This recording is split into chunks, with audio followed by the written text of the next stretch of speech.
Ta'ala wa barakatuh. Come on, we can do better than that. Assalamu alaikum wa rahmatullahi wa barakatuh. MashaAllah, I know that it's 9 p.m., but you are going to really love this conversation on why culture matters. We're very excited to present a panel of scholars, artists, thinkers, activists to come together to answer this question. And so I want to leave it to our dear moderator, Maryam Sobh from NPR, to be the host of this program. We're going to go until about 11 o'clock or just a little bit later maybe. And inshallah, we'll have people coming up and down the aisles to take some questions on note cards. So if you have questions, then we can bring them up to the stage and we can at least try to answer a few of them. So inshallah, with that, we'd like to begin. And Maryam, it's all yours.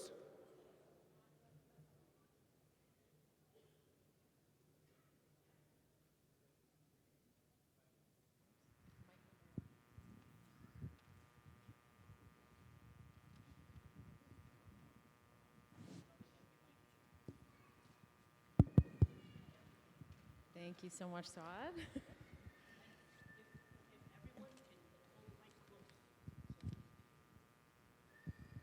Assalamu alaikum, everybody. Thank you so much for coming out tonight.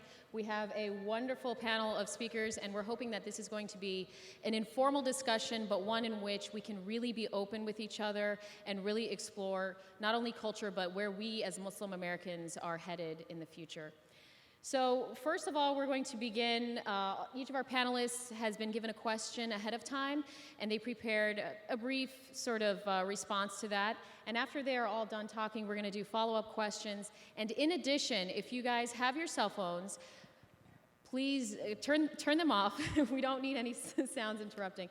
But if you have Twitter, we're using the hashtag ISNA Culture. So if you have any comments or questions while you're listening, please post those, and we'll go through those and address them as well throughout the conversation. So we're going to start off this evening with Dr. Suad Abdul Khabir, over here to my left, and she is an activist, scholar, artist whose work explores the intersection of race, religion, and popular culture. Currently, Suad is assistant professor of anthropology and African American studies at Purdue University. She received her PhD in cultural anthropology from Princeton University and is a graduate from the School of Foreign Service at Georgetown University. She has published numerous scholarly writings and has also worked on artistic endeavors, including as a consultant for the documentary New Muslim Cool and as a published poet in the anthology Living Islam Out Loud, American Muslim Women Speak. You can also find her on the cover of Aziza magazine this month, where the focus is on an in-depth look at discussions about race in the American Muslim community. A Brooklyn native, Suad is unashamedly Black, undeniably Latina, and unapologetically Muslim. Please welcome Dr. Suad.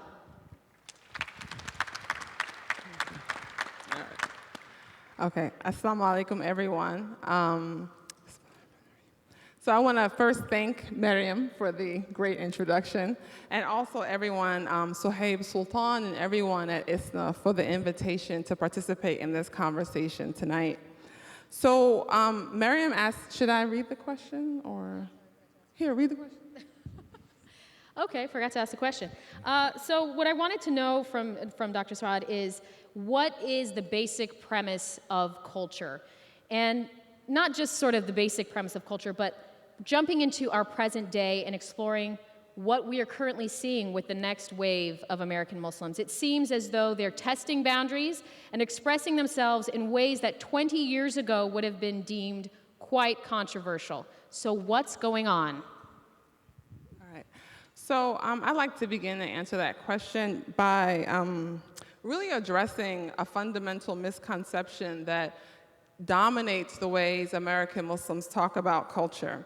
And this misconception is this idea that we're in dire need of an American Muslim culture. And the reason why I say this is a misconception is because we don't need it, we already have it, right? We are already doing American Muslim culture. And this is because, culture is about meaning making, right? It's the way human beings make the world make sense. So culture is made in the values we attach to those things that we can see, touch, taste, hear, feel, and also those more sort of abstract and symbolic things like ideas and concepts we developed. So culture is made by living. And so the minute people live in this place that we call America as Muslims, that is the moment in which we begin having American Muslim culture. At the same time, however, I think we also want to think about this notion of American Muslim culture in two ways. So first, we want to think about sort of American Muslim culture with the capital C on culture, right? And these are the sort of cultural things that we share across our differences of race, gender, class, and so on, right? And then there's this second level of American Muslim culture, right? American Muslim cultures, right? Because this plural form is necessary because of our diversity, right? And so there are many different sort of cultural forms may look different, right, for different communities. So take an example that happened here at ISNA, I think last year, right? So last year at ISNA, the chaplain at Northwestern University, Tahira Ahmed, read the Quran, right? She recited the Quran in a mixed gender audience. And I think for this organization and the communities that's attached to it, this was a new and sort of groundbreaking sort of thing. Yet, in other communities, right, such as the community of Manwarthi Muhammad, I don't think there's ever been a moment where a woman was denied the opportunity to recite the Quran in front of men and women, right?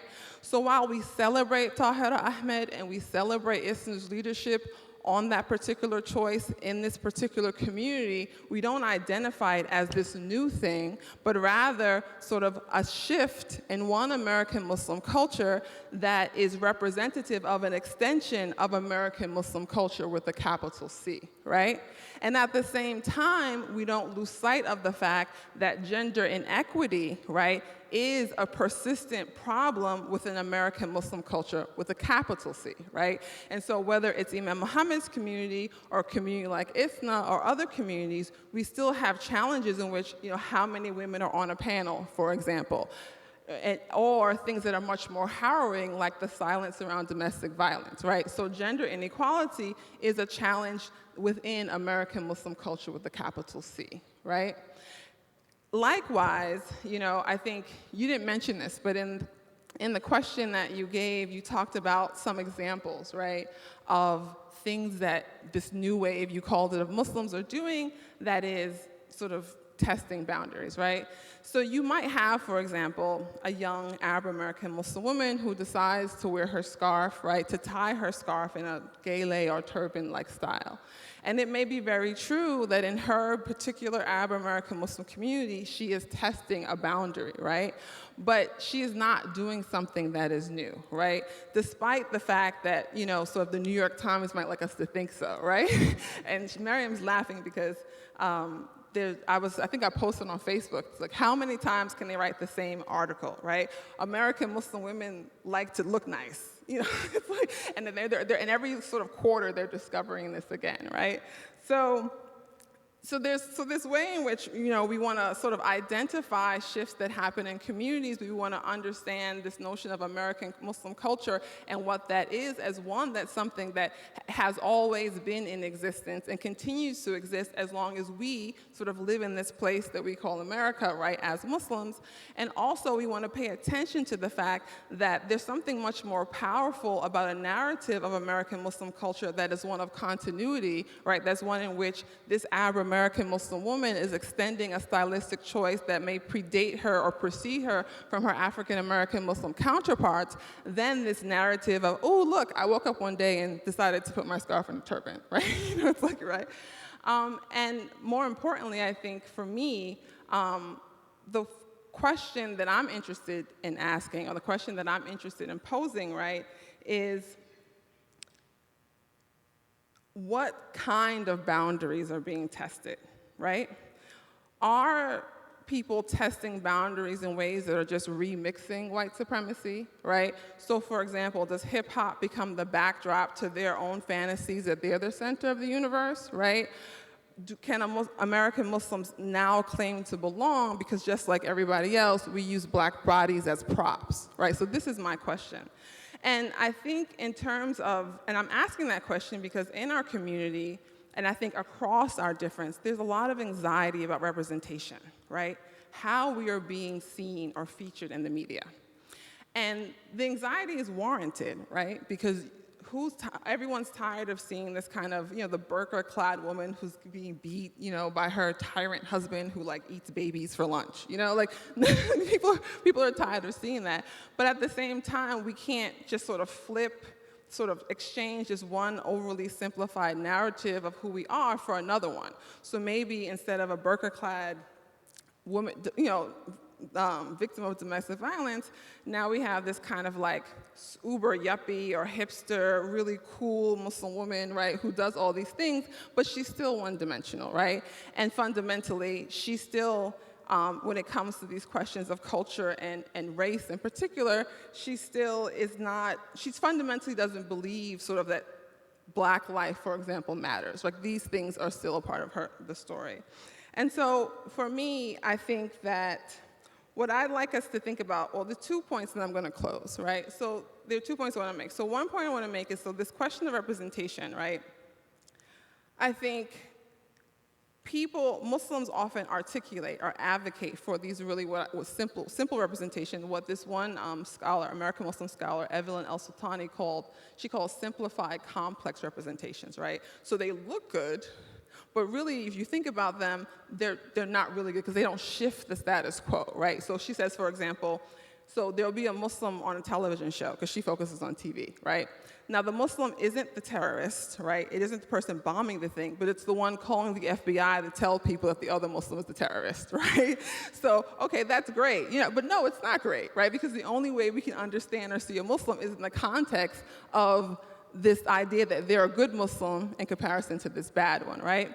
And so Muslims, I think we want these good representations, or we want these sort of cultural representations that are better, but, I think we have to sort of, we have to basically crush the pipe dream that if we act better, if we look more peaceful, that the people who don't like us will like us, right? And I think from that measure, we learn from the Black experience, right? African Americans have learned that respectability politics, like, it doesn't matter, you can be a Harvard University professor and you'll still be profiled by the police, right?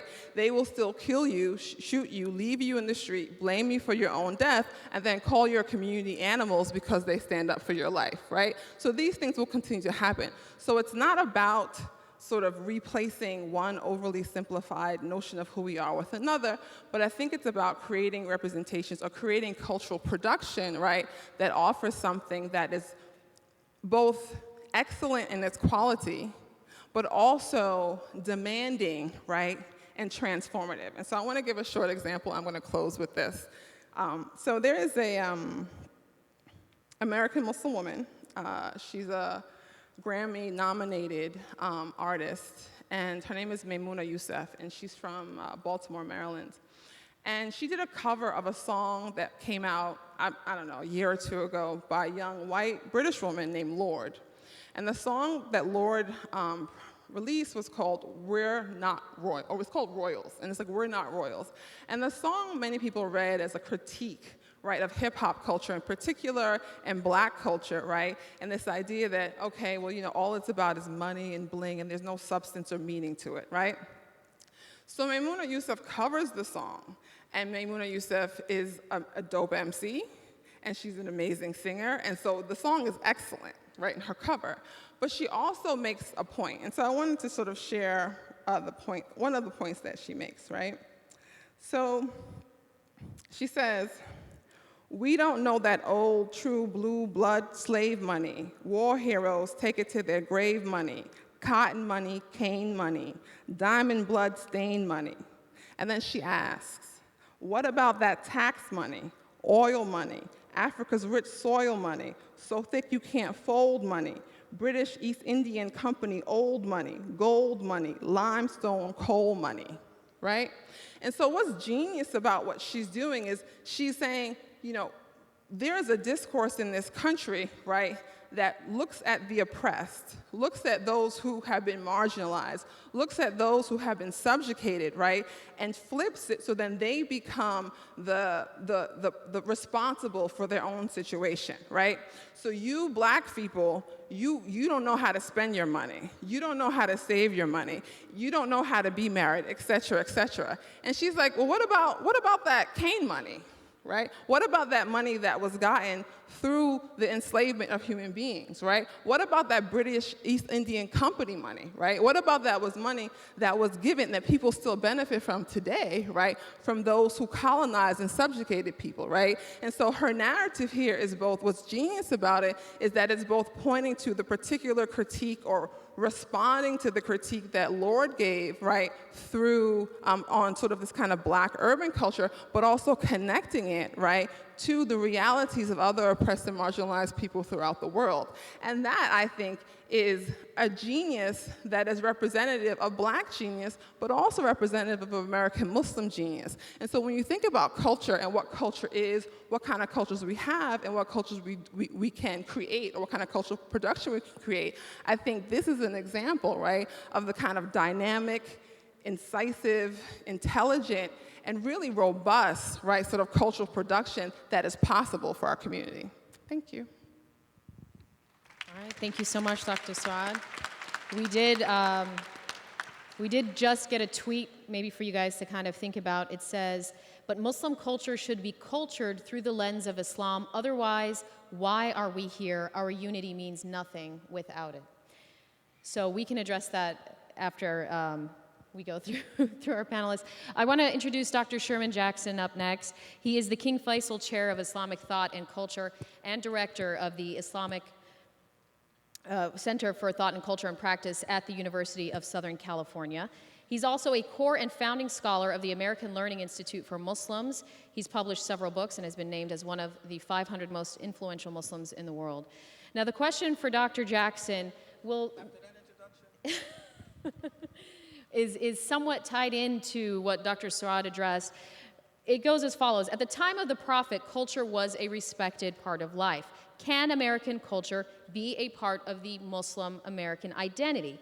So it's as if we're battling two things right now. American Muslim culture as it pertains to people who have been here for generations, which relates to what Dr. Saad mentioned, that a lot of the stuff that we're going through has already been done before. Or you know, what about the Muslim culture as it pertains to immigrant Muslims? Where is the balance? And what is the place of urf in Islam? بسم الله الرحمن الرحيم الحمد لله نستعينه ونستغفره ونستهديه ونعوذ بالله من شرور انفسنا من سيئات اعمالنا من يهدي الله فلا مضل له ومن يضلل فلا هادي له واشهد ان لا اله الا الله وحده لا شريك له واشهد ان محمدا عبده ورسوله صلى الله عليه وعلى اله وصحبه وسلم وبعد السلام عليكم ورحمه الله. I want to start off by saying first of all that's not quite the question I remember receiving, but I'll try to respond to it to the best of my ability. I think this is a very complex question, and I'm trying to sort of read between the lines so that I can get at what I think is actually being offered. And perhaps one of the best ways of doing that is to pick up on something that Dr. Abdul Khabir said, and that is that we are Muslims. And before we're Muslims, we're human beings. And as human beings, there is nothing more natural than cultural production. Human beings are naturally cultural producers.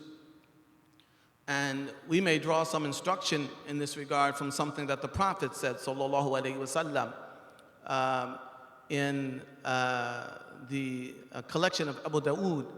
There's a hadith where the Prophet says that the most truthful, not the best, but the most truthful names for a human being are two, and they are Al-Harith and Al-Hammam. And Al-Harith is the one who's constantly toiling. Human beings toil, they work, they occupy themselves with production. And Al-Hammam is the one who is anxious.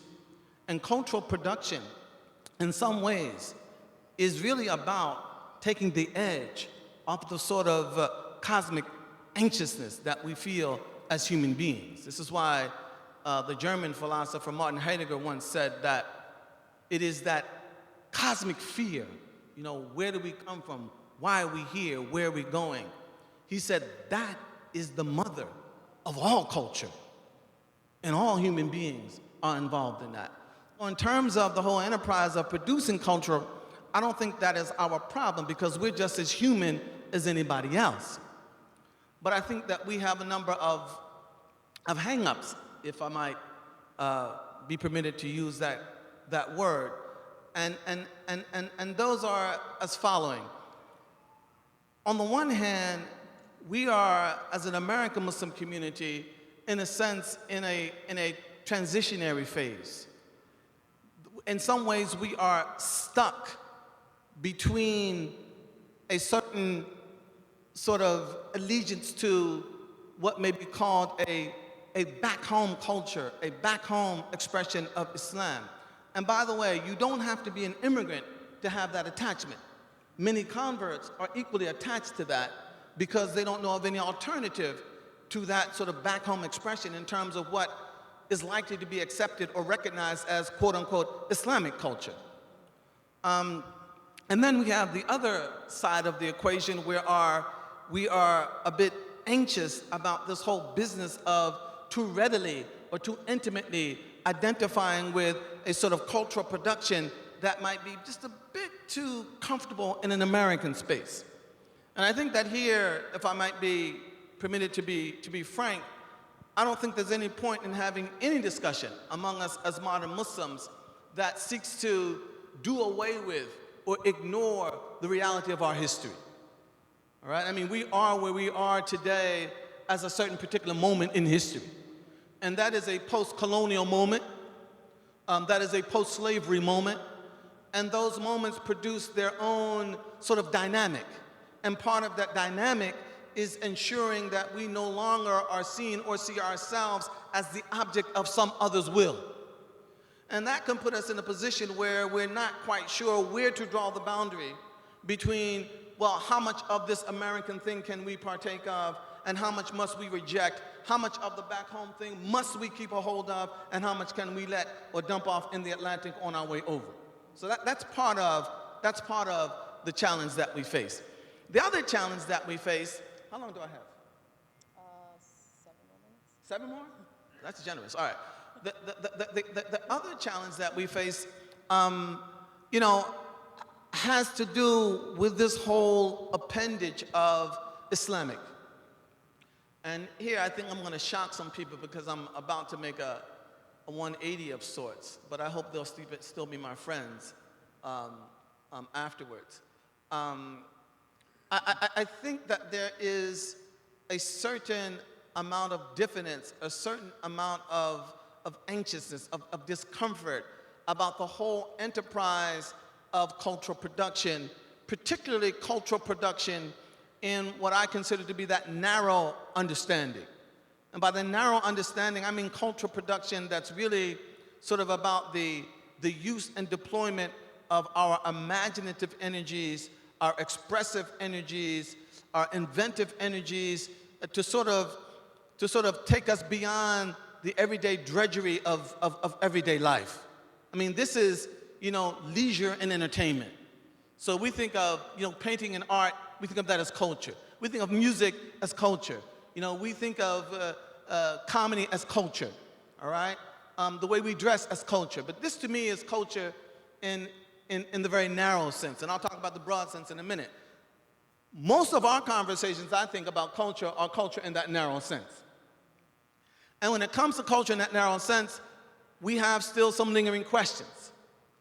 And I think it was in part reflected in I guess it was a Twitter that you received. Because if we want to talk about music, well, what is Islam's stance on music?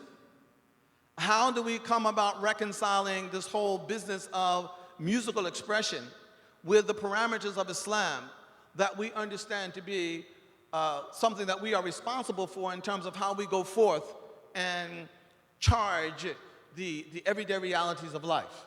So that's another challenge that we have. And I think, quite frankly, what we need are much more open discussions about these things, because I think that the worst place that Muslims can find themselves is in this never land where they're just paralyzed. مذبذبين لا إله هؤلاء ولا إله هؤلاء. They're just, I listen to music, but I'm not sure I should. I play music, but no.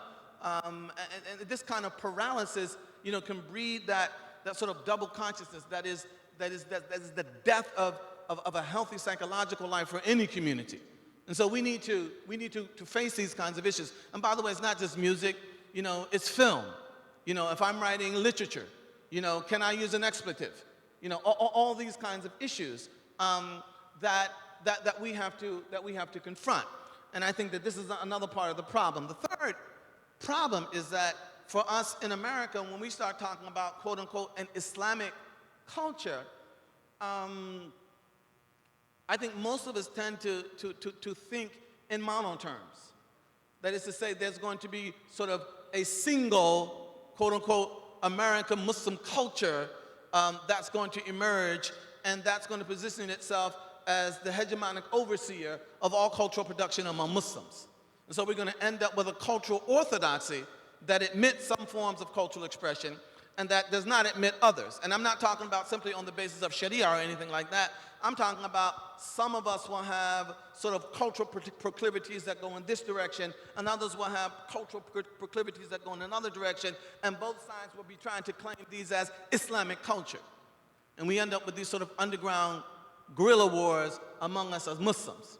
And I think that one of the things we need to do is recognize that if Islam is pluralistic in its expressions of Sharia, you have Malikis, you have Hanafis, you have Hanbalis, you have Shafi'is, right? You have Jafaris, etc. I see no need to think that we will be monolithic culturally speaking.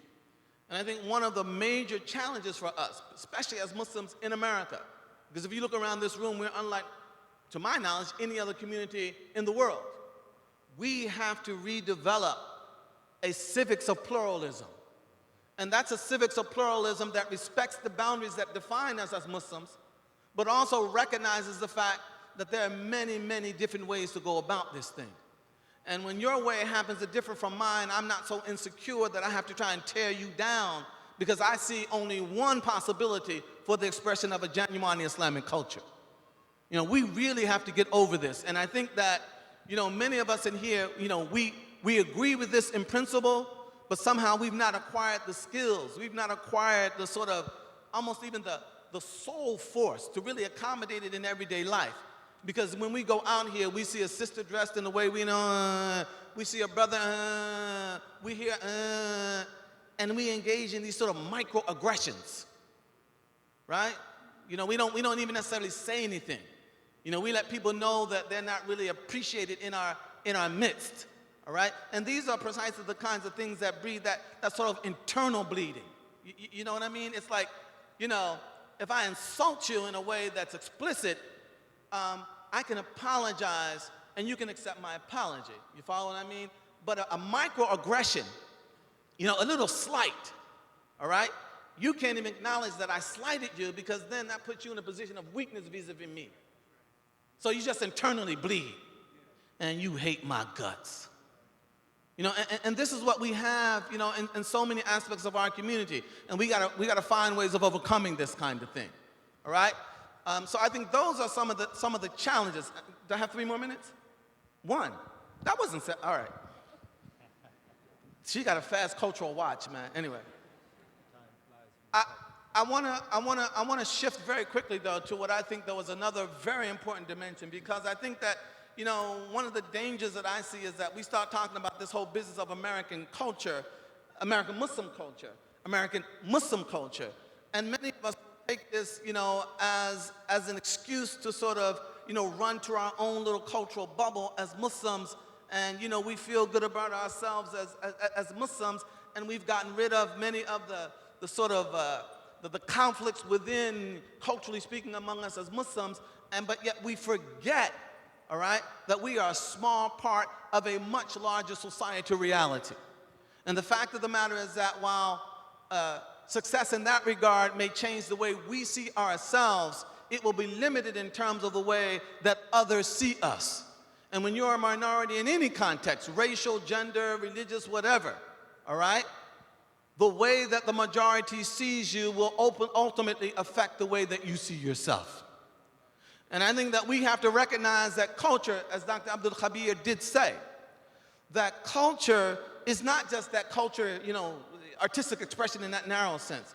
Culture is about the way society calibrates the sensibilities of its people to produce meaning and to produce ways of looking at, feeling, and sensing the world. That's what culture really is, all right? And what we have now is a culture in the broad sense, where the American people find it very easy to believe the most monstrous things about us, all right? That's not a matter of rationality. That's a matter in which their sensibilities have been calibrated.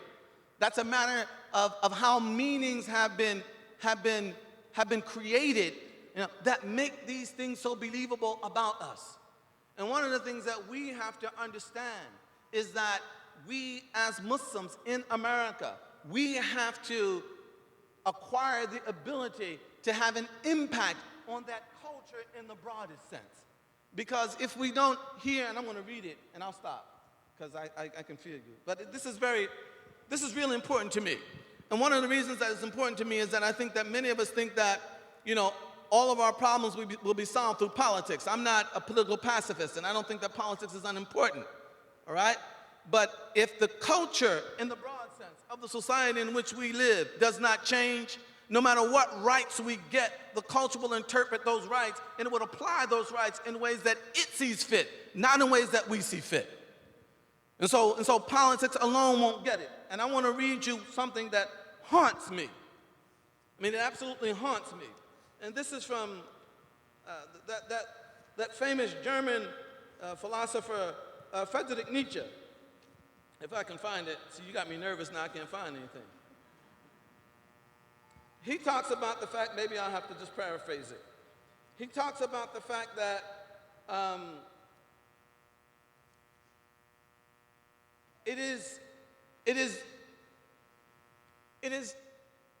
Europe's duty to prepare the way for that time when the good European comes into the proper possession of his destiny.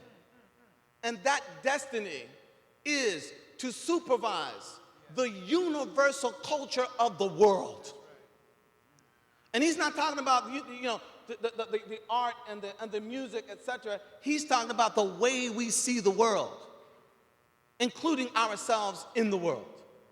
And Muslims have to understand that here in America, our cultural production has to include an intellectual effort that rearranges aspects of the broader culture of America.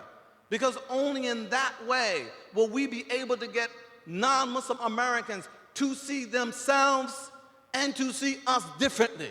And we have to understand that all of this is a part of cultural production. And I'll stop there.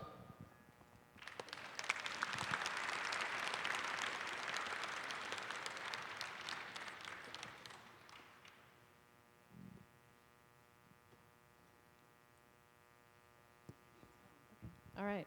You'd think I'd know technology by now. Okay. Well, up next we have Imam Zaid Shaker, and he is a founder of Zaytuna College and several mosques throughout the United States. He has been a longtime advocate of backyard organic gardening, sustainable living, and anti-consumerist practices, such as banning the use of plastic bottled water.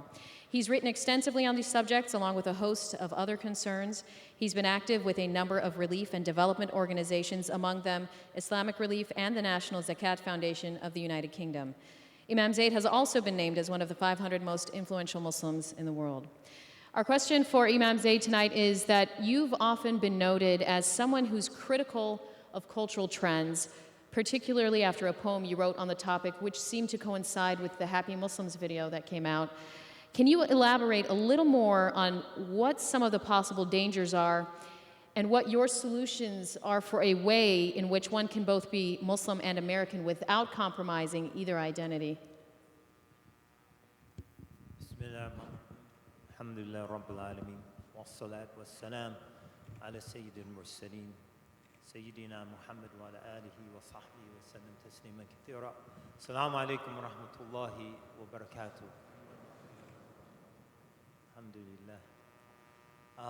Yeah, that's mindful. So to begin responding to that question, I think that we have to acknowledge there are many different ways of defining culture.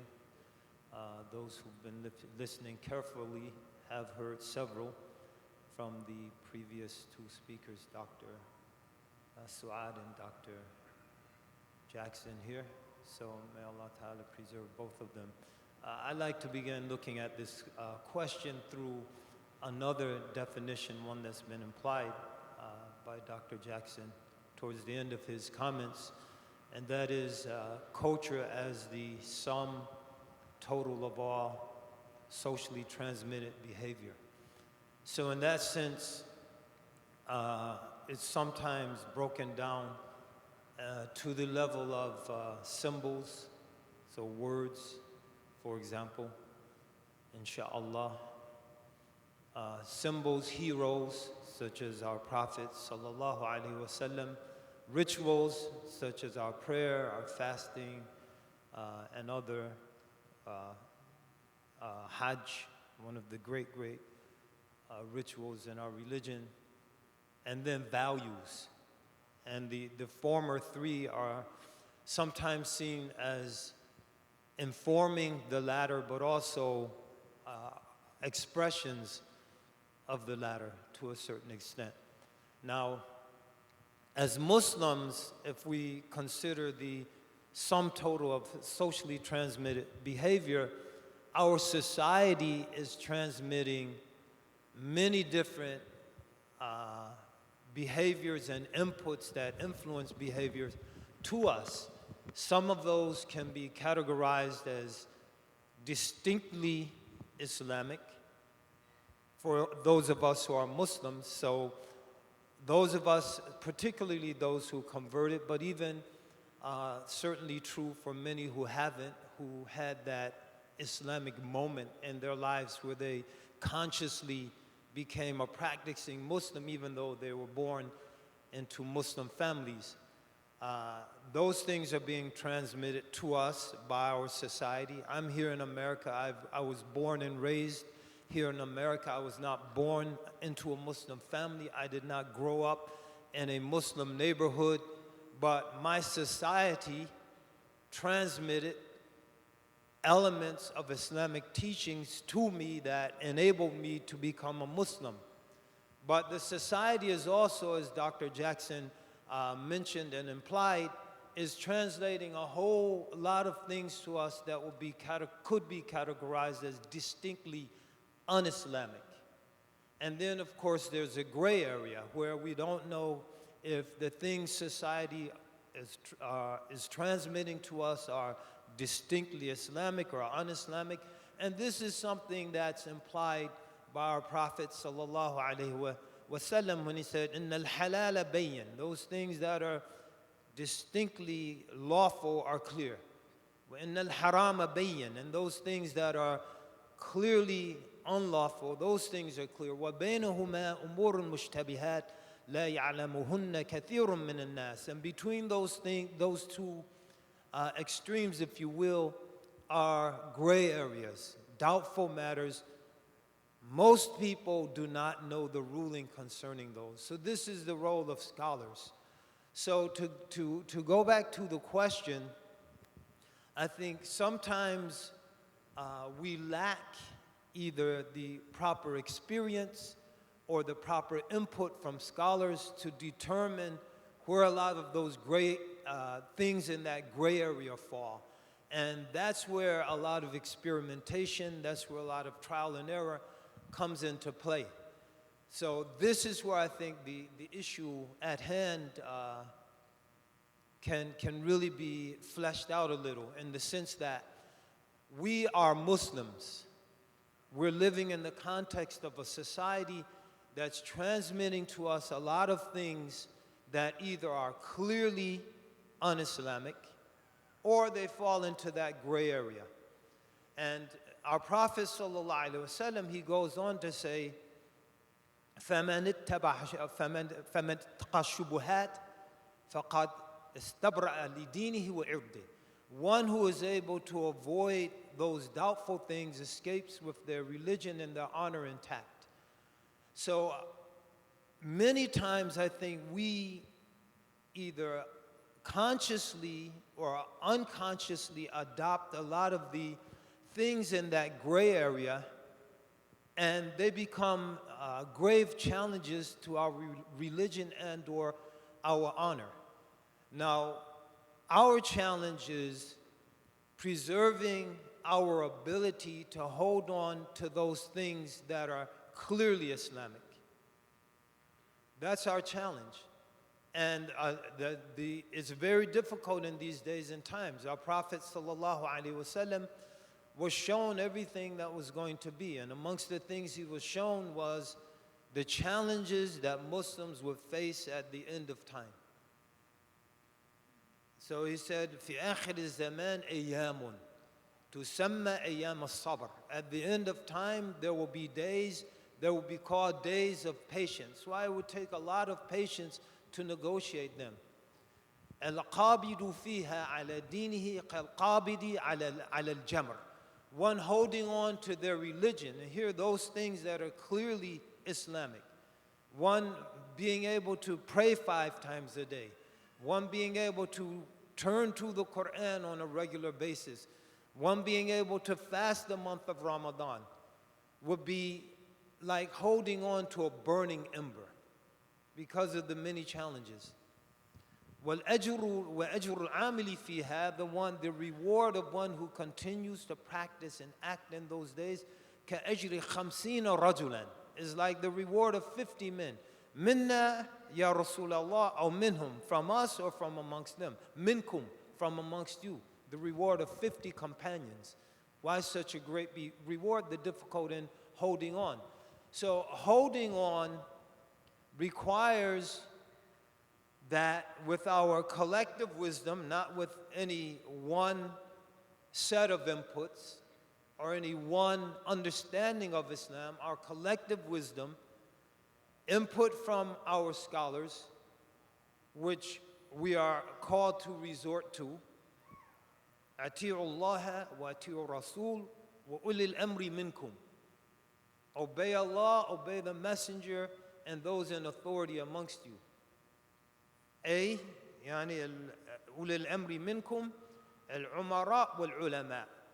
Those who have political authority, that's legitimate, of course, and the scholars. So this is a process that takes time. It's a process where, in my estimation, it's best to err on the way of caution, because once some things are abandoned, it's very hard to get them back. And once some things are uncritically adopted, sometimes it's very difficult to get rid of them. And as a community, we are first and foremost a religious community. As a community, our first and primary concern is getting ourselves and helping other people to get to paradise. Our primary concern is not this world. We have worldly concerns, and it's beautifully expressed, and I'll stop here, in the words of the Quran, where Allah Ta'ala mentions, after mentioning the importance of striving and asserting ourselves, وَجَاهِدُوا فِي سَبِيلِ اللَّهِ بِأَمْوَالِكُمْ أَنفُسِكُمْ, and then Allah Ta'ala mentions, يَغْفِرْ لَكُمْ ذُنُوبَكُمْ, the consequence of that struggle and enduring the sacrifices that come with it will be your sins will be forgiven. يَغْفِرْ لَكُمْ ذُنُوبَكُمْ وَيُدْخِلْكُمْ جَنَّاتٍ تَجْرِي مِنْ تَحْتِهَا الْأَنْهَارِ, and you'll be entered into gardens beneath which rivers flow. وَمَسَاكِنَ طَيِّبَةً فِي جَنَّاتِ عَدْنٍ, and beautiful homes and gardens of Eden. ذَلِكَ الْفَوْزُ الْعَظِيمُ, that's the great triumph. وَأُخْرَى تُحِبُّونَهَا, but that's not just it. something else you would all love. Nasrun min Allahi wa fathun qareeb wa bashiril mu'mineen. Help from Allah and a speedy victory in this world. Give glad tidings to the believers. So the great triumph is Jannah. And as a community, we're trying and struggling and trying to negotiate our way into finding within our various cultural contexts the paths that lead us to paradise. And that's a difficult process. And I think sometimes we're so traumatized by trying to figure it out and deal with all the things that were mentioned previously by the previous two panelists, is because we don't allow ourselves the proper time and space to work it out. Working it out sometimes takes generations, and we're trying to do it sometimes in 2 or 3 weeks or in time to respond to the latest Facebook controversy. It doesn't work that way. So we have to sit back and relax.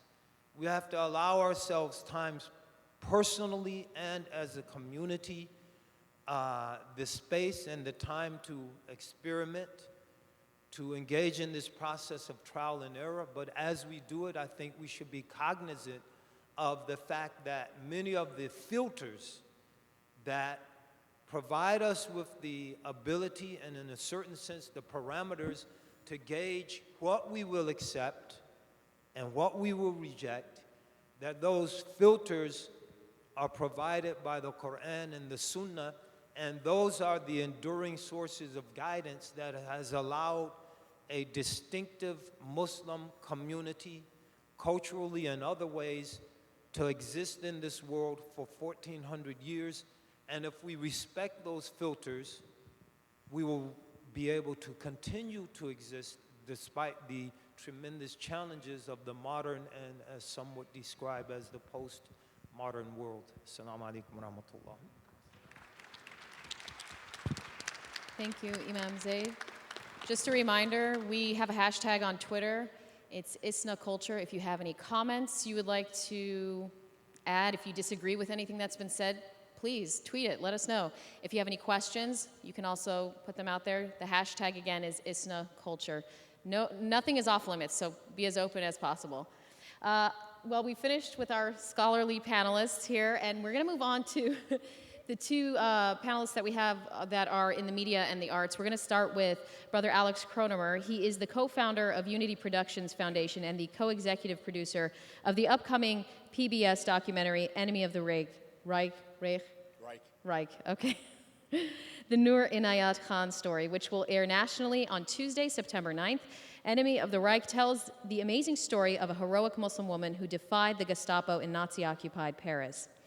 His other nationally broadcast films include, among others, Muhammad, Legacy of the Prophet, Prince Among Slaves, Cities of Light, The Rise and Fall of Islamic Spain, and Islamic Art, Mirror of the Invisible World.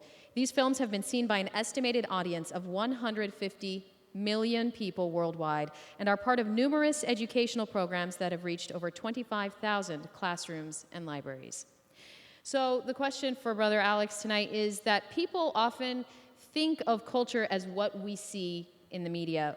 So movies, music, TV shows that are consumed, those are supposedly American values. But for those like yourself who work in the field, what is the reality? Is the programming we see today really a reflection of society? And how can we integrate our own values into the things that we see? Assalamu alaikum, everyone.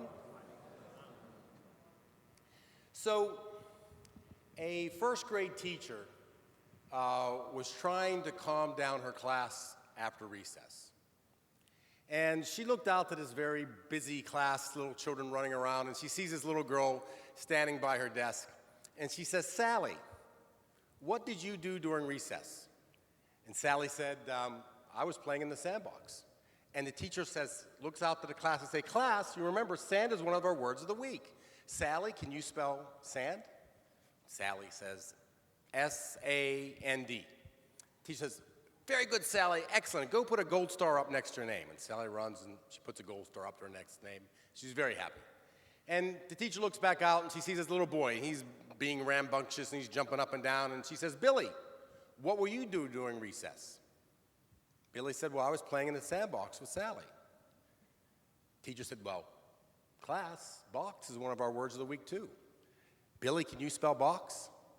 So Billy thinks, he says B-O, then he starts to struggle, he can't find the next letter, and the teacher says, yes, I know, it's a tricky one, but what's the letter that makes the X sound? X, says Billy. Excellent, Billy, go run, put a star next to your name. He does. Now, when she looks out the third time, she sees another little boy, and this one isn't jumping around. He's actually sitting, his head's down, he looks very dejected. And she says, Omar, what did you do during recess? Omar said, well, I wanted to play in the sandbox with Billy and Sally, but they wouldn't let me. They kept throwing sand at me and yelling at me and saying I should go back to where I came from. And the teacher said, that's terrible. That's awful. That's blatant racial discrimination. Omar, can you spell blatant racial discrimination?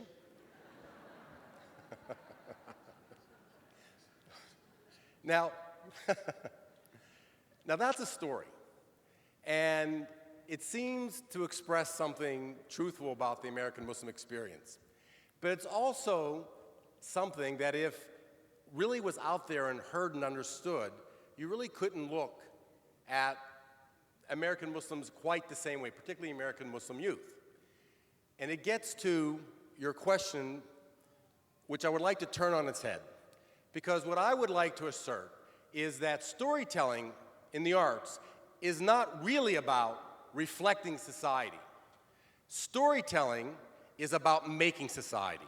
We've been talking about culture, talking about perceptions of Muslims. It comes in the ways in which stories are told. And I want you to think about something for a second. Think of all the ways that you are impacted by stories almost every hour of your day. You wake up in the morning, you turn on the radio or the TV to hear about the stories that happened overnight. You go to work where you communicate most of the time in stories. You want to express your feelings to somebody, you tell a story. You want to impart wisdom or inspire somebody, you tell a story. Then after you tell all the stories that happen to you, you read books, you watch TV, you go to movies, and then you sleep at night and dream in stories.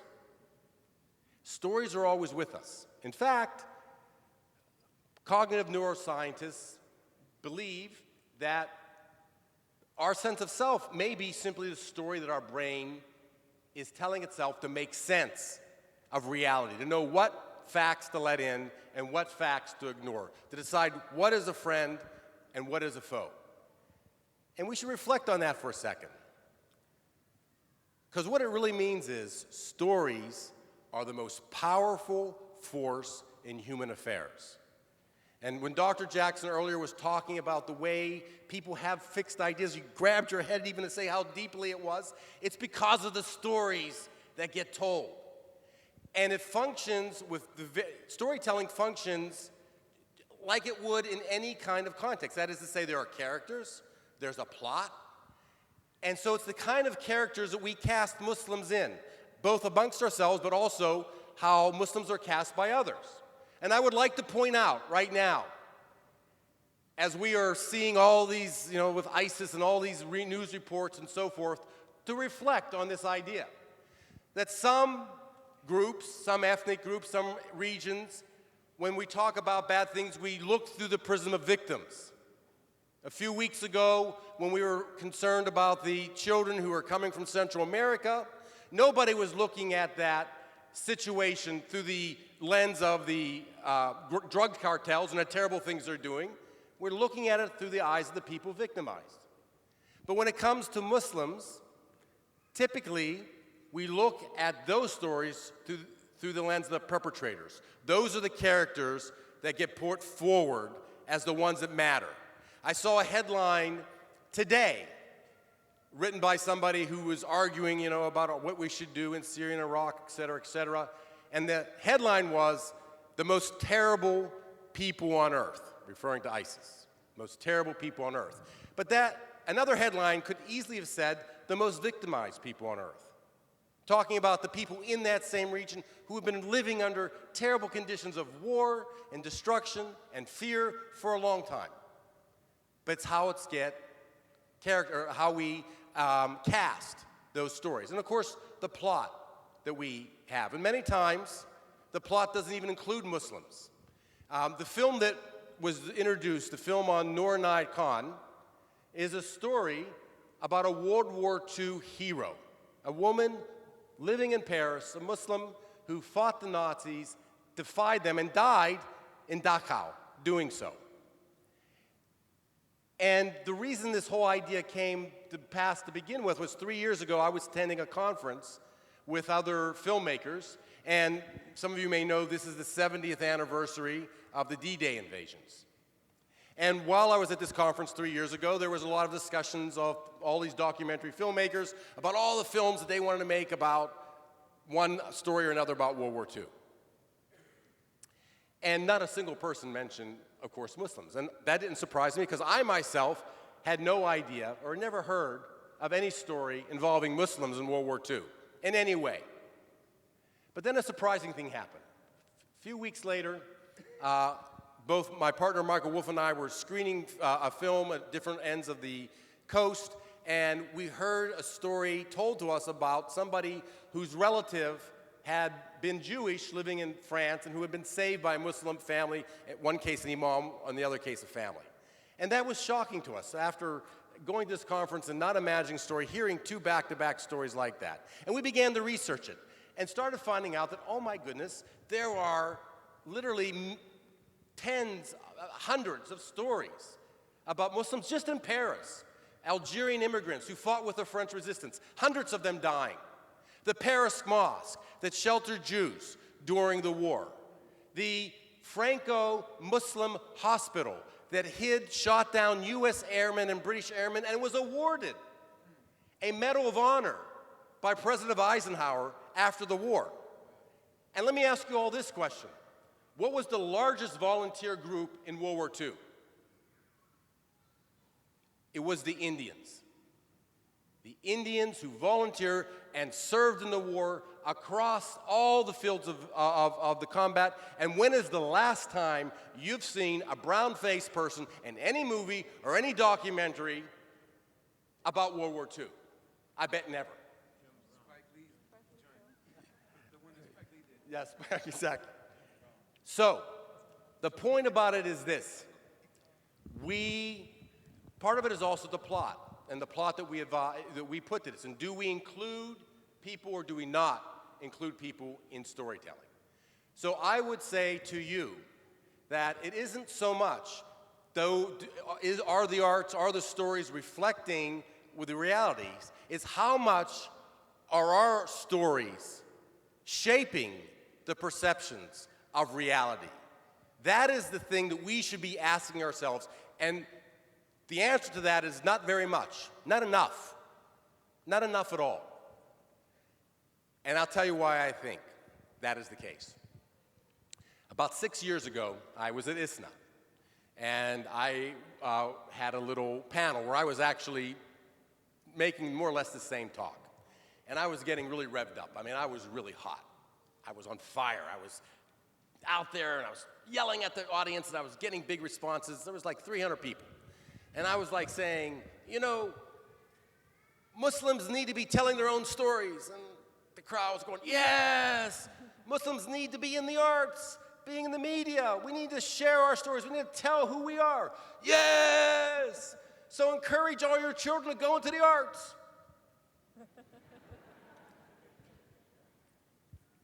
And that is also a story that we tell ourselves that has great power. And it's a story of what's valuable and what's not valuable. The story of, do we really encourage the people in our community to be in the arts, to take risks, to maybe make mistakes sometimes, but to really start to try to add the Muslim narrative to the larger narrative. And that's the only way that those cultural things in our brain, those notions of who we are and who we aren't are going to change. It is only going to change when we begin to tell our stories in compelling ways, whether it's in film or in writing or in song. But we have to encourage that. And again, the tweet that came earlier, we have to give space for people to experiment and to try and to expand the narrative, because it is in that expansion that the perceptions of Muslims in this culture and the world only then can begin to change. Thank you.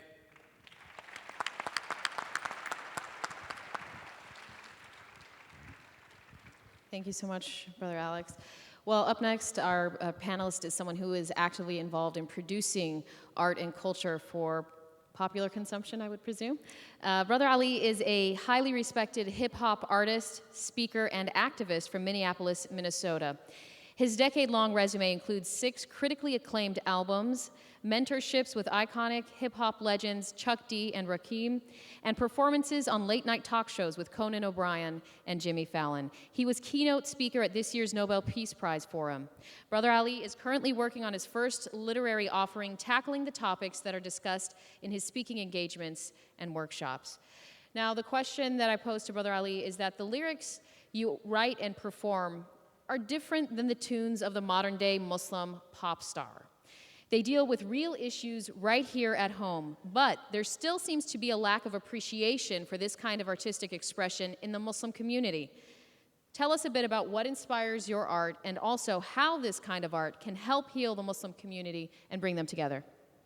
Bismillah ar-Rahman ar-Rahim, alhamdulillahi rabbil alameen, wassalatu wassalam ala rasulillahi kareem, ashhadu an la ilaha illallah wahdahu la sharika lah, ashhadu anna Muhammad abduhu wa rasuluhu sallallahu alayhi wa sallam wa amma ba'd. Speaking of stories, well, let's start with the question. I think you're right that there is a lack of appreciation and there's a lack of recognition. I'm very outweighed by everybody on this panel. What I bring to the table is my experience. My experience is that across the board and around the world, the reality of white supremacy white supremacy, one of the most evil aspects of it, perhaps the most, is that it exists in non-white people.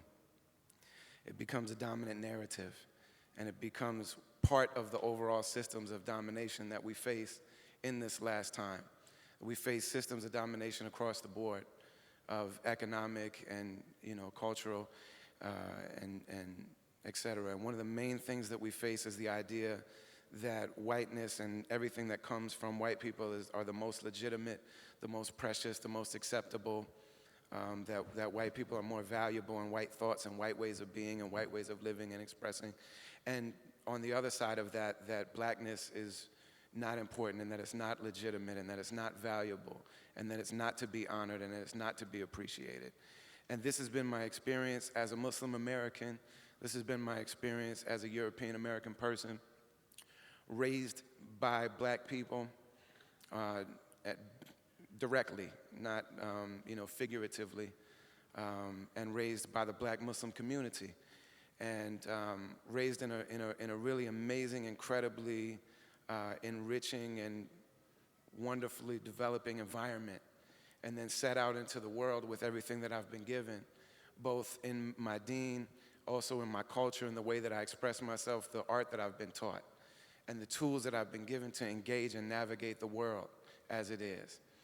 And the second I got outside of that cocoon or that womb that bore me, which I reverence very sincerely, inshallah, I started to realize the lack of appreciation that is too common to be a coincidence,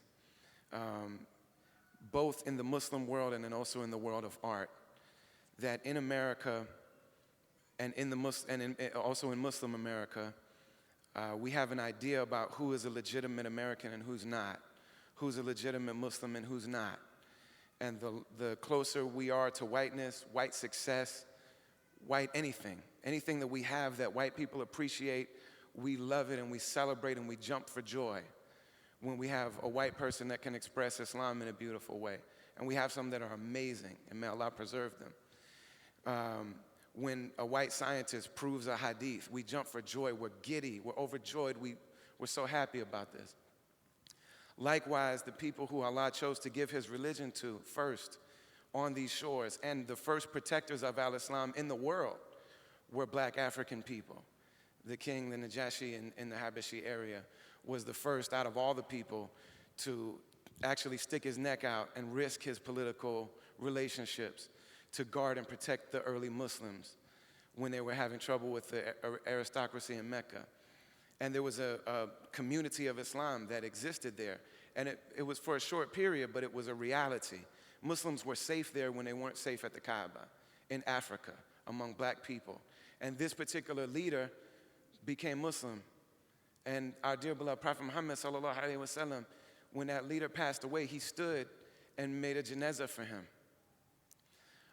Also, the voice of Bilal, may Allah be pleased with him, is something that we hear a lot and we think a lot about, just the voice, the sound that comes out of his mouth.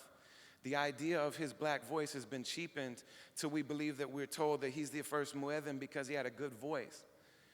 But we're also taught that when the Prophet sallallahu alaihi wasallam was in paradise, that he heard footsteps in front of him and he asked, who is that? He asked, who is this, the person I hear the footsteps? And he said it was Bilal, may Allah be pleased with him.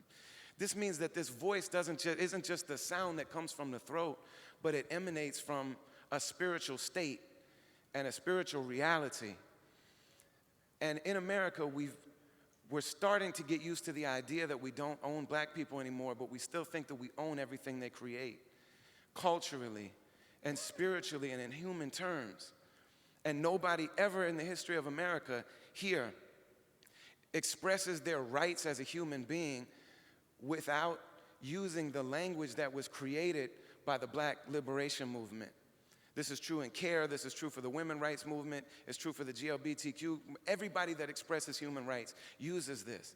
And anybody when they're in a space where they have to grapple with their non-whiteness, and I've noticed this with people who are brown in America and who don't always have to wrestle with that.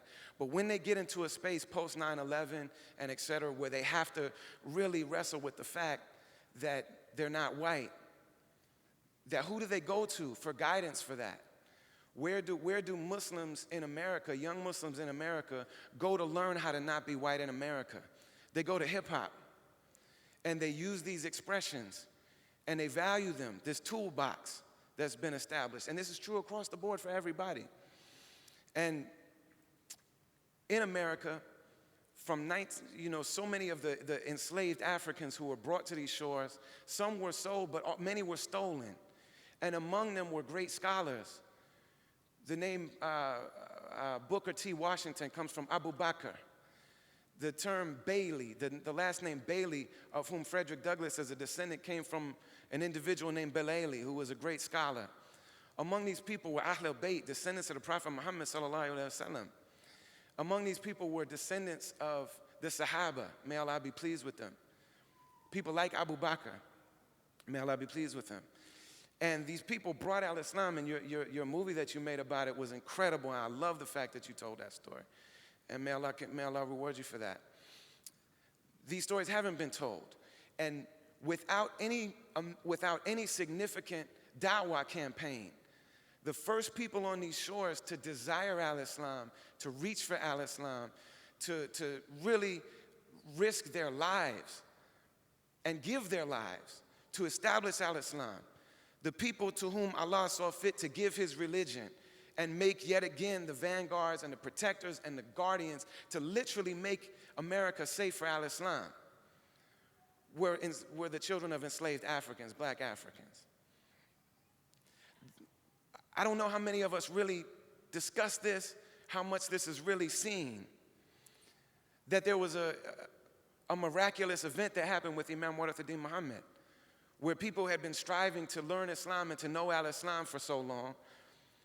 And when Imam Warathuddin Muhammad became the leader of the Nation of Islam, and I think it's very significant that I was in Dearborn today, and this is the largest community of Muslims in America, primarily Arab and South Asian Muslims. And why were they safe to establish al-Islam here? Because when we talk about what Americans think of al-Islam, we're not talking about African Americans, because African Americans love and respect Islam. Even if not all of them want to be a Muslim, when you're in the black community and you say you're a Muslim, if you really live that, you're respected, you're treated with respect, you're given deference. That's a respected thing. And Dr. Su'ad tweeted one time after the Boston bombing, she said, I'm in the one place in America where it's safe to be a Muslim, in the hood. And this is where I got the name Brother Ali, because my friends were selling drugs. Allahu Akbar. My friends were dying. My friends were selling drugs. I'm from the generation where my friends sold crack to each other's parents. I almost lost my virginity to a crackhead, to a person who was addicted. This is our life that we had. And hip-hop and al-Islam saved us, saved our lives. And when I became a Muslim and I was scared to live in this world, in this reality, my friends are dying. Our friends get shot in the head. And when I wanted to change my life and I didn't know how to do it, and I became a Muslim, this is how I got the name Brother Ali. Because when I would come around and they're playing dice, they put the dice behind their back. Don't smoke that weed around Brother Ali. Peace, Brother Ali. This made the world a safe place. And Imam Warithuddin Muhammad, may Allah have mercy on him, he was born in Detroit. The Nation of Islam was born in Detroit. And why were the Muslims safe here? This is a chocolate city. This is a black city who's being boycotted now the same way that Haiti was because of the black power that they have here. But why was Dearborn? Why were the Muslims safe here? Martin Luther King, whose last words, the last words that he spoke publicly when he knew he was going to be assassinated, and he said, I'd like to live a long life. Longevity has its place, but that doesn't matter with me now. What did he say? I just want to do God's will. And then he was murdered.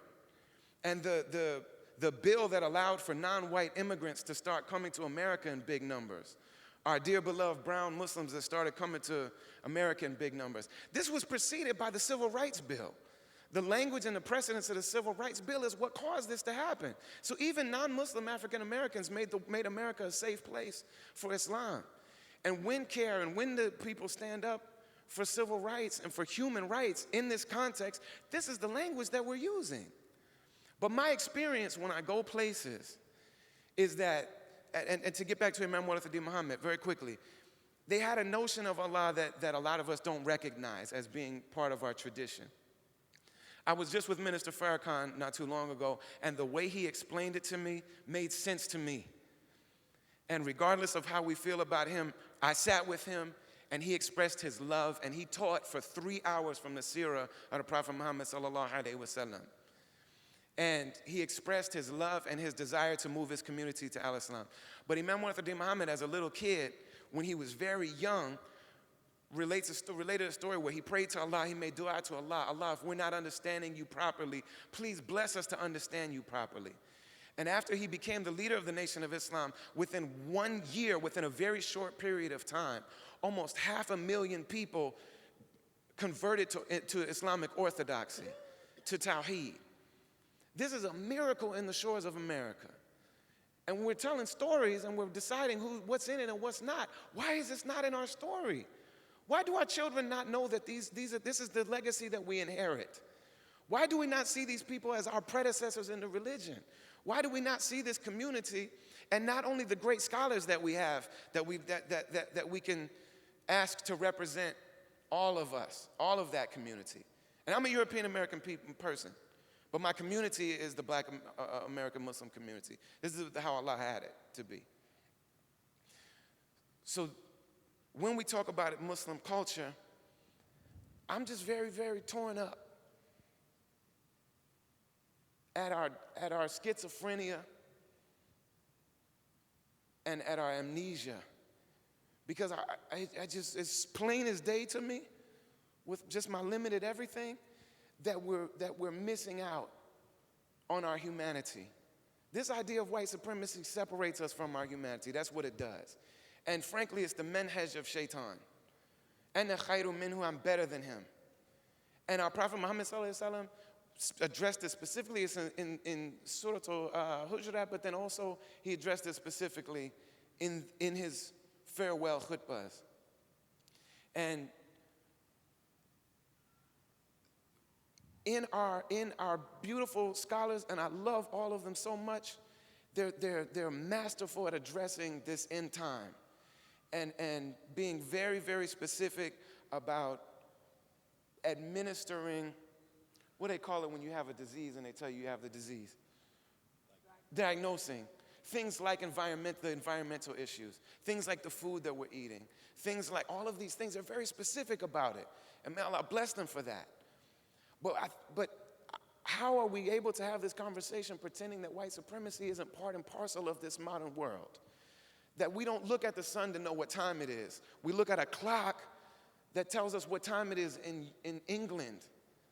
And that's how we know what time it is. And that I don't know how to, I just learned how to measure, because my wife was at the rihla with Imam Zayd and the people, and they taught her how to measure for what time Salat is. I didn't know how to do that. I was looking at an app on my phone that told me by that calendar, according to what time it is in Europe, what time Salat is. And so this is just all I want to offer, is that we're missing out on one of the most, if not the most, significant and important realities and wealth of strength and hikmah and wisdom and awliya or waliism. I don't know the words, but I know what I feel and what I recognize. We're missing out on a community of walis, and of shaheed. We talk about Malcolm, and thank God, I feel like Malcolm gave me my shahada. I read his book, and he predicted Sheikh Hamza Yusuf. And he predicted a lot. He predicted you. Malcolm predicted you. He said that if European Americans would study Islam, they could be cured from being white. He predicted this. But he didn't come out of a vacuum. He didn't descend out of nowhere. There's a community of people who inspired him and who made his life matter. So when he spoke, it wasn't just him speaking. There were men and women on the ground desiring Allah and living their lives and ready to die for it. In the hood, in the slum, getting people who were hooked on drugs and putting them in their house. And they're peeing and pooping all over their basement until they get clean. And putting them in the shower. And teaching them that your original language is Islam and is Arabic and you're a Muslim. And this is what made America safe for Islam. So that's what struck me. Alhamdulillah. Thank you.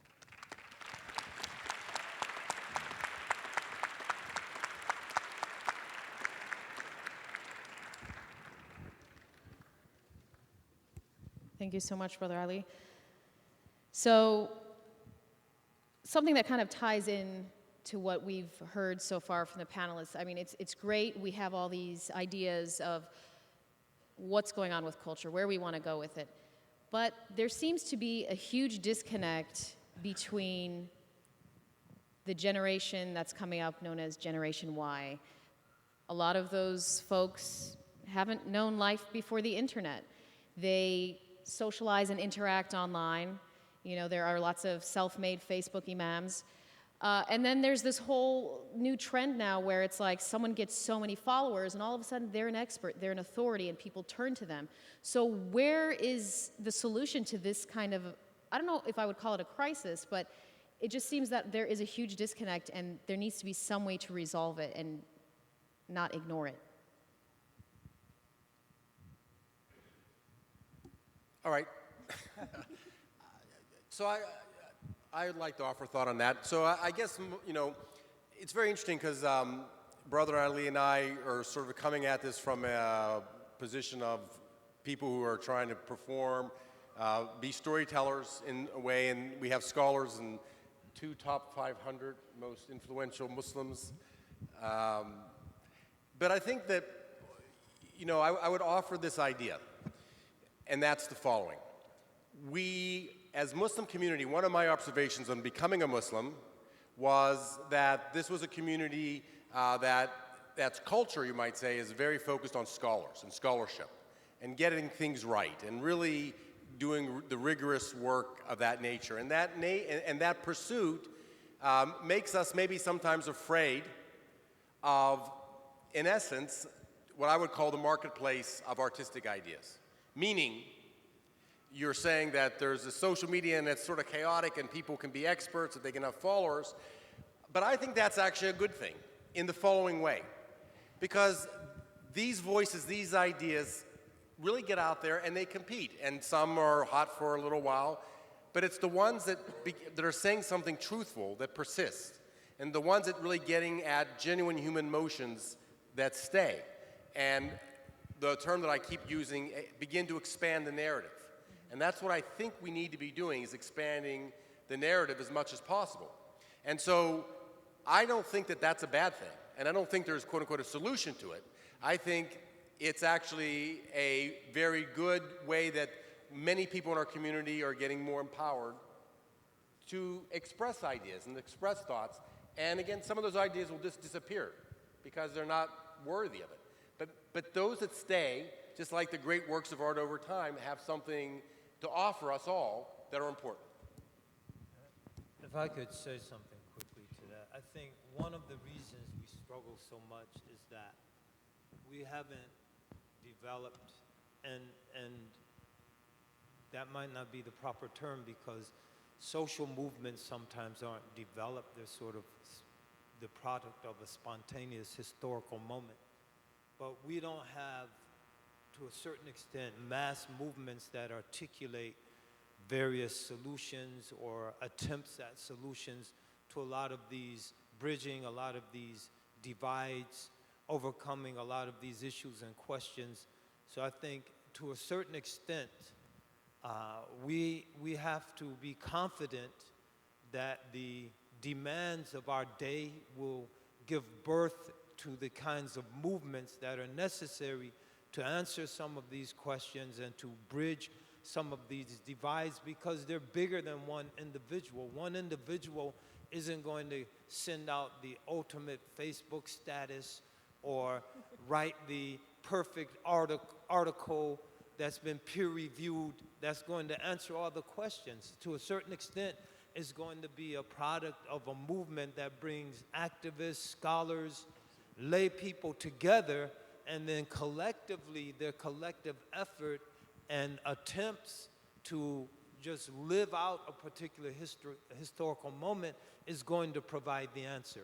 So we just need to sit back and be confident that inshallah ta'ala, such movements will appear, and they will take us a little further down the road. And if they don't answer the question or the questions per se, they'll give us a little more insight into what's needed to begin to answer the question or to begin to bridge the gap, inshallah.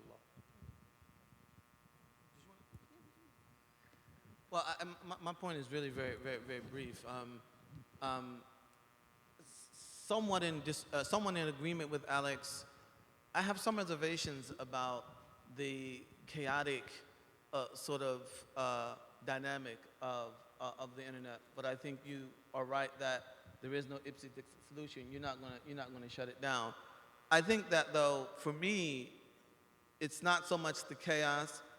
It's not even the fact that so much of what appears on the internet is unauthenticated, although those are problems. But for me, you know, one of the problems that really, really worries me is, and speaking of something that Imam Zayd was talking about, you know, our contracting certain kinds of habits and ways of doing things, is just the utter lack of civility among Muslims on the internet. I mean, it's just, you know, it's just so damaging to the cause. You can't have constructive conversation where the best ideas rise to the top, where people are constantly just insulting and attacking and disfiguring, dismembering people on the internet. You know, and this is shocking. And I don't come from tender background. I can deal with, yeah, I can deal with it, but as a Muslim, and I still remember this, and I'll say this and I'll stop because I don't want to go on, but I remember, you know, in graduate school, you know, or even when I was abroad studying, you know, I'm reading these guys and they're having these like knockdown, drag out like debates, you know, in the books. And all they would say is that one of them would say, and I keep saying, will you tell me who this person is? And they would never do it. Because the person's not the issue. I'm not arguing with that person. I'm dealing with the idea. All right? And they would deal with the idea with such fidelity that, you know, I would be reading this stuff and I'm like, yeah, yes, yes. And then he'd get to the end of the page and say, well, Heather Clem Balton, this is wrong. And the point that I'm making is that there was so much integrity and fidelity in the manner in which they would represent the views of adversaries that you would almost be convinced by the adversary's argument until they came in to make their own. This is our legacy. This is our heritage. You know, we should not be tearing each other down. We should not be misrepresenting each other. And especially as scholars or people who are leaders in communities, we should be modeling the civility of our prophet. We have to model civility. Incivility is one of our enemies. It's really one of our enemies. And people's feelings are no less hurt because you insult them behind the safe screen of an internet than they are if you insult them to their face. You have to be very careful about that. That's all I want to say about that. And I'll just add, I think, to what everyone said. I agree with Alex in terms of this idea of the possibility, but I also I feel like we have to be honest about the limits of that space, right? The internet is not a democratic space, right? We know about sort of regulations about, sort of net neutrality. I mean, it really literally is not a space that everyone has access to equally and has access to sort of amplifying their voice or their opinion equally. So it's not that kind of space. But it is a powerful space for organizing. And so while I agree that it's sort of, people say, oh my God, it's a crisis, what are we gonna do? Because I feel like, when people act out of space of fear and desperation, they don't act intelligently, right? They don't do the things that they need to do. They react as opposed to sort of reactive as opposed to being proactive. So I agree that we don't wanna be in crisis mode, and we wanna understand young Muslims as a part of sort of what's going on with young Americans or Americans more broadly, right? So we don't want to particularize or single out young Muslims as having some sort of particular issue or problem that's particular to them that really isn't just reflective of what's happening in the society more broadly. At the same time, we have to recognize that all of us need people to sort of help us see the way. And we have to organize. Like, we have to organize, and we have to sort of come together with people who we agree with or don't agree with, but at least we can share, right, to create an atmosphere and a space of critique. And I recognize what you're saying about this question of civility, but I also don't want civility to be this mask, right, for the lack of a critical critique either, right? So people say, oh, you're being, so don't, like, because I've heard this, and then you end up feeling as if, well, you can't criticize anything because it's somehow incivil, right? And so there's a way in which, right, the call for civility has to also be a call for that does not dampen or damper critical conversation either, right? And these are conversations we have to organize. I think we have to be very intentional about them. And I think that's true for people who, and whatever your specific space is or your sphere of influence is, but be very particular, because to my mind, part of what is not happening on this Muslim interwebs, right, that I'm sort of a part of, but I'm sort of hedging my bets, right, is an elevated conversation, right? People want to talk about people's scarves, right, but they don't want to talk about white supremacy, right? And it's like, and this is my problem, right? I want us to elevate the conversation, and in order to do that, we have to organize.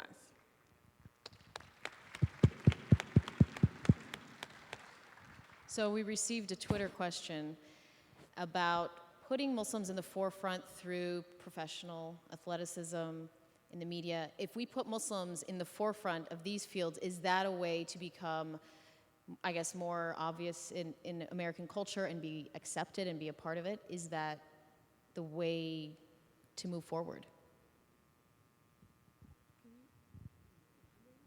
No, ma'am. No? I second that. So should I quit my job? So I mean, like just putting Muslims in more prominent positions and encouraging them to do so. I would say no, and no, you shouldn't quit your job either. But I would just say I think actually it's about putting Muslims in less prominent positions, right? Sort of in terms of like this idea that, again, that if we just have Muslim newscasters, right? I mean, like, so for example, we have famous African-American women, Beyonce, for example. She's huge, she's famous, right? But why is she famous, right? What makes her famous, right? What are the types of aesthetic sort of priorities and principles, right, that come out of a white supremacist framework that enable Beyonce to have her fame, right? So it doesn't matter, right, that she's really famous and she's of African descent, if in fact what we end up taking from her presence, right, is a reproduction of a system of inequality. So I'm not really confident that having Muslim faces everywhere is the answer. I do agree with expanding narratives, right? But I think that also has to happen, like regular old people, right? Regular people who do regular stuff, right, are the folks who I think in many ways are sort of a vanguard of that, right? And that's both about telling a story, so to speak, but it's also about being active in communities and community life and responding to the needs of people. I think, so, you know what I'm saying? So I feel like it's not about this high-profile figures, but it's about sort of a kind of ethos or sensibility that Muslims carry within their everyday lives that I think is most impactful.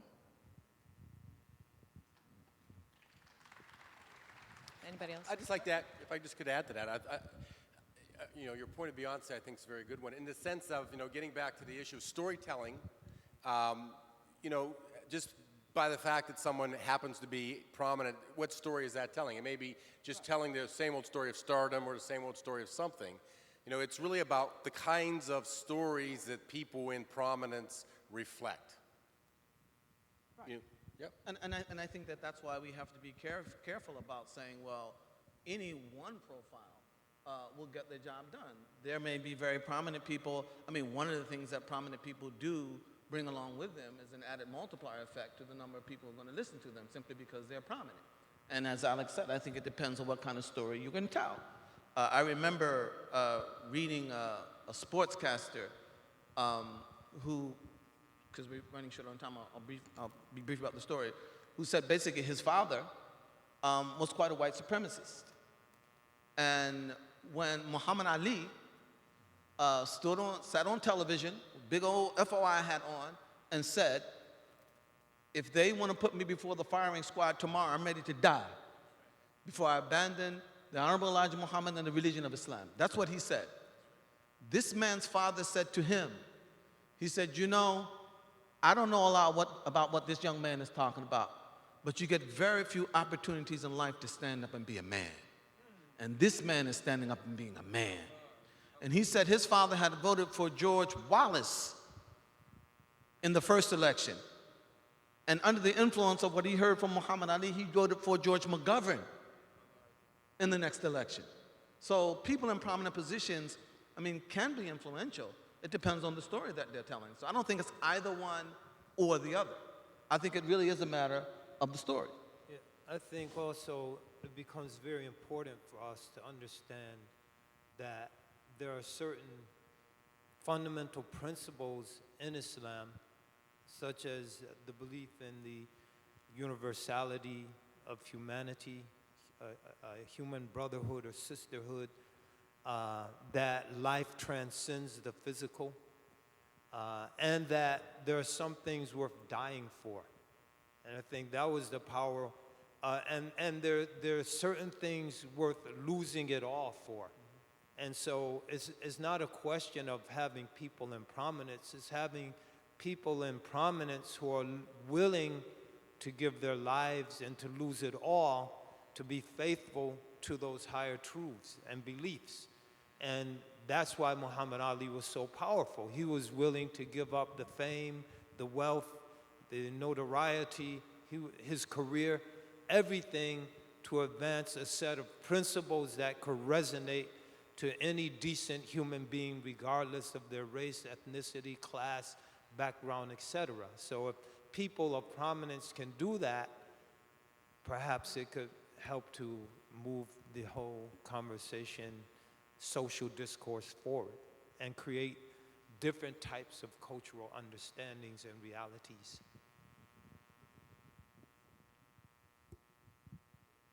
So speaking of prominence, I think some people may be aware that Brother Tariq Ramadan did issue some criticisms of ISNA and other Muslim organizations because they're not speaking up enough about world events.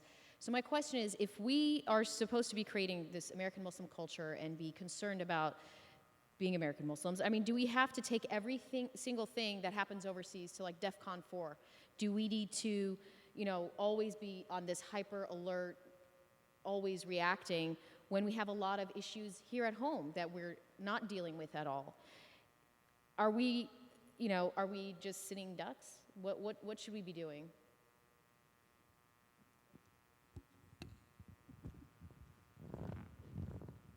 Well, Since you brought it up.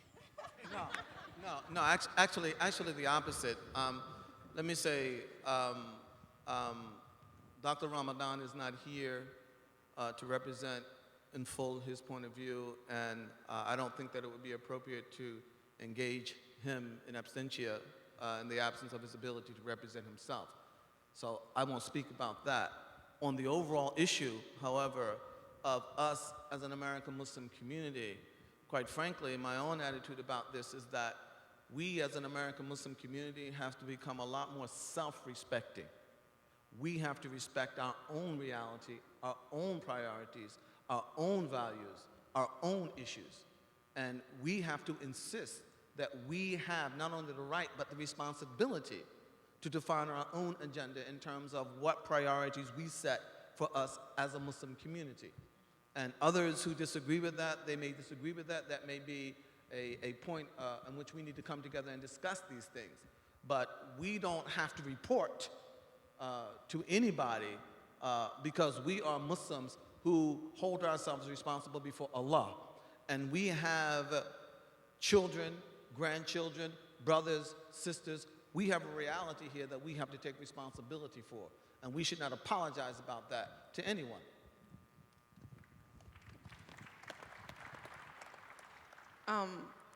I understand where the sentiment comes from in this question, and this is a question that, so for myself, for example, being raised a Muslim, in Brooklyn, New York, I remember when we boycotted South Africa, because of apartheid.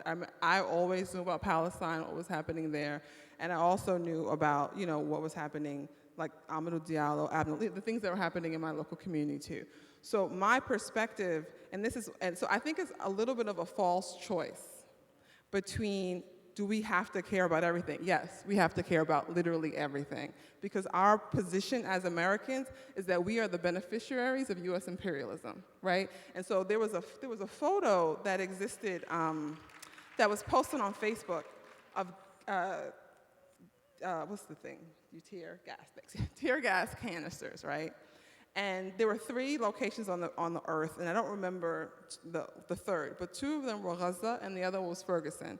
And the canisters, right, were produced in a facility in Kentucky, right? We know that the militarization of the police in the United States, right, follows and copies the ways in which the U.S. military is policing sort of non-American populations elsewhere. We know that personnel and information between the prison industrial complex and the United States, right, are shifted back and forth between the ways in which U.S. power operates elsewhere. So we care about everything, right? Because I'm wearing this t-shirt, right, Black Lives Matter, right? And I'm wearing this t-shirt, Black Lives Matter, not because Black lives only matter in the US, right? Not because there's a parochial notion of what it means to be an American, but because the fundamental reality of Black life is one that's about human life and it's about life everywhere. So I don't think we have to choose. I think the choices may come in terms of, as individuals or communities, which causes, right, that we end up spending time on for whatever particular reason, which may be, for me, a host of things. But there's no choice here. But whether or not I care about what happens to someone in the Ebola outbreak in West Africa, this is not a choice, right? Yes, we care about everything. At least that's my perspective.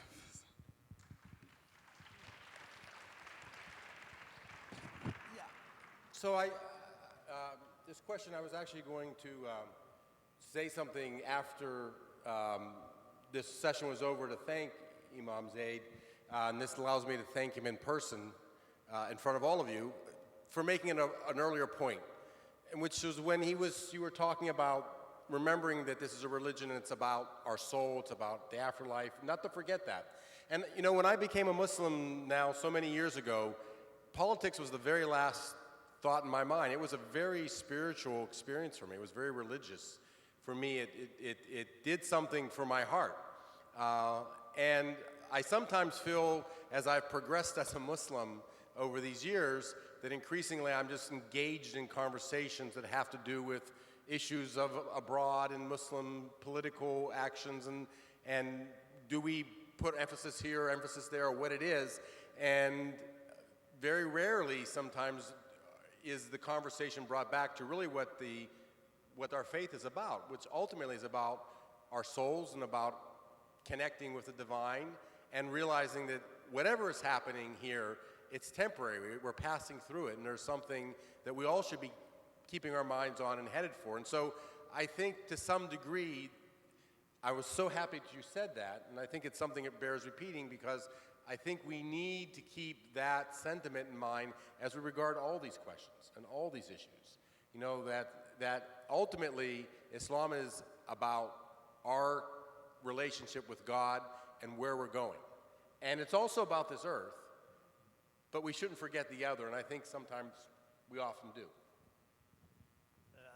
I would agree with what everyone said. I think, and again, it's not appropriate to engage someone in their absence. I just think one thing we should keep in mind or bear in mind is that a lot of times these conferences are places of refuge for people who are out there during the year dealing with these issues, sometimes in very trying ways. They're working with drug addicts, homeless folks. Some are very deeply engaged in these political struggles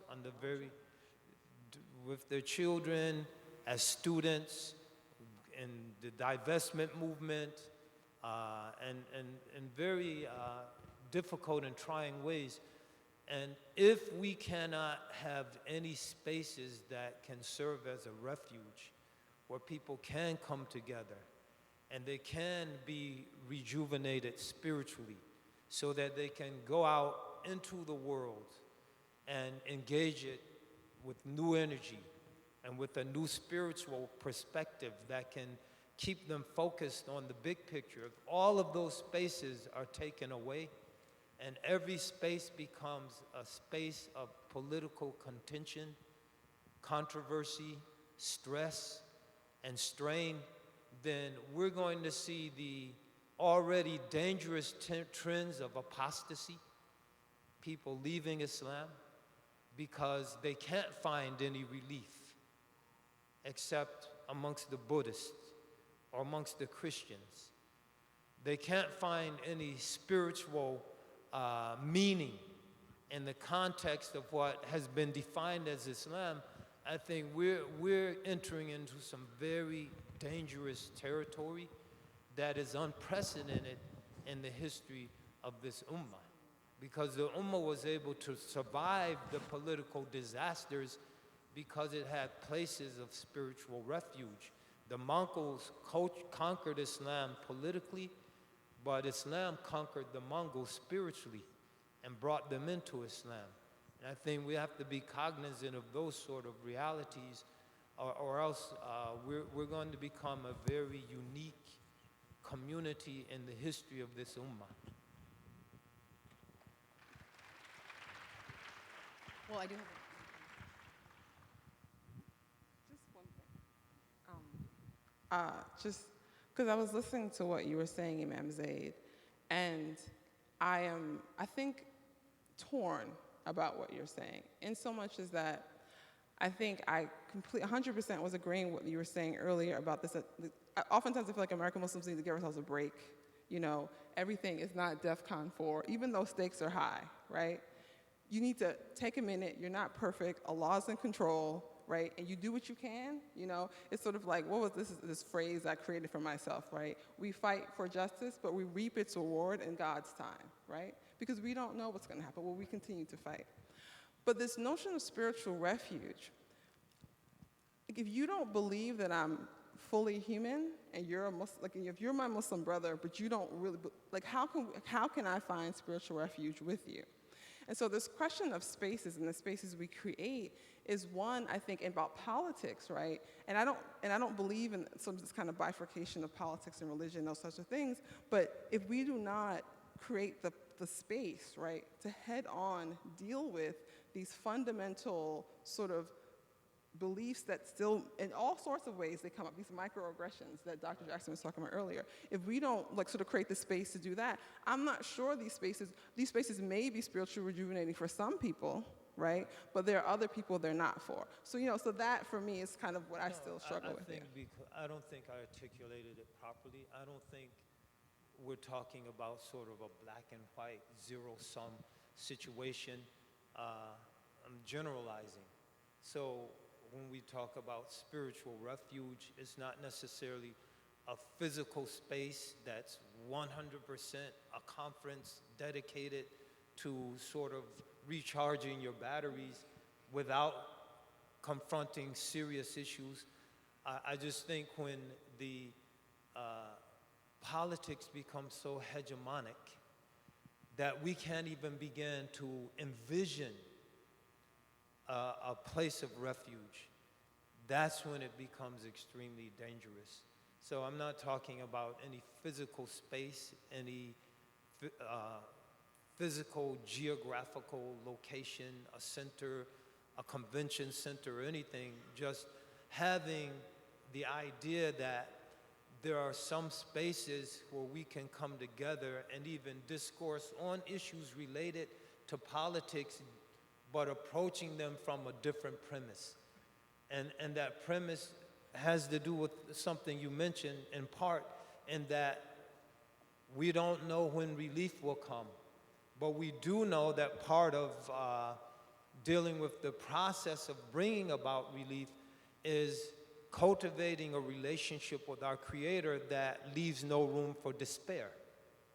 So I think a lot of times we can become so desperate that we will entertain solutions that have no foundation in the religion.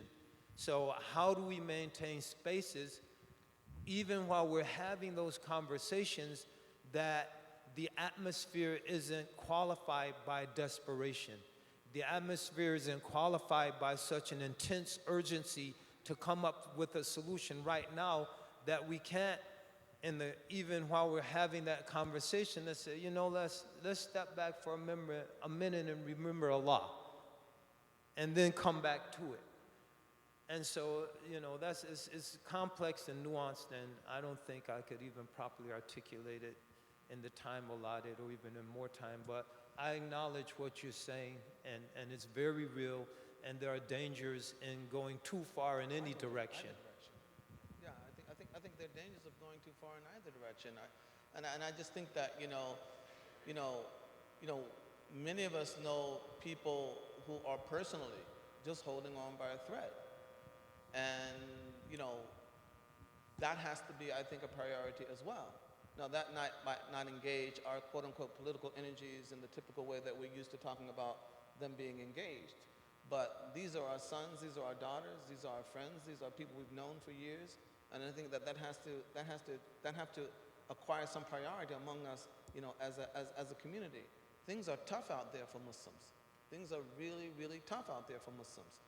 I'm in a university setting, and I see young Muslims having their deen challenged on a daily basis, and many of them are in crisis. And what's going on in this particular Muslim country or that particular Muslim country is, quite frankly, not their priority. They're trying to figure out whether they still want to be Muslim or not. And I think that there has to be lots of attention, quality attention, directed toward that, and I don't think we need to apologize about it. Well, unfortunately, we're out of time, and we will have to say goodnight to you guys. Thank you so much to our panelists, Dr. Saad Abdul Khabir, Dr. Sherman Jackson, Imam Zaid Shaker, Alex Cronomer, and Brother Ali. Don't stop tweeting. Tweet all weekend, ISNA Culture. Any thoughts that cross your mind? Thank you, guys. We want to also say Jazakallah khair to Maryam Soap for moderating the conversation. and to all of you for staying up so late and engaging in the conversation. As a reminder, 10 a.m., we will re-begin the convention tomorrow. So look forward to seeing you all at 10 a.m. Some wonderful, wonderful conversations. Look at the program booklet and mark down the sessions you want to come to. Don't get overwhelmed by the number of choices you have. Go through the booklet and mark down what you want to come to and make sure you engage in these 3-4 days. Jazakallah khair. See you tomorrow morning. Assalamu alaikum.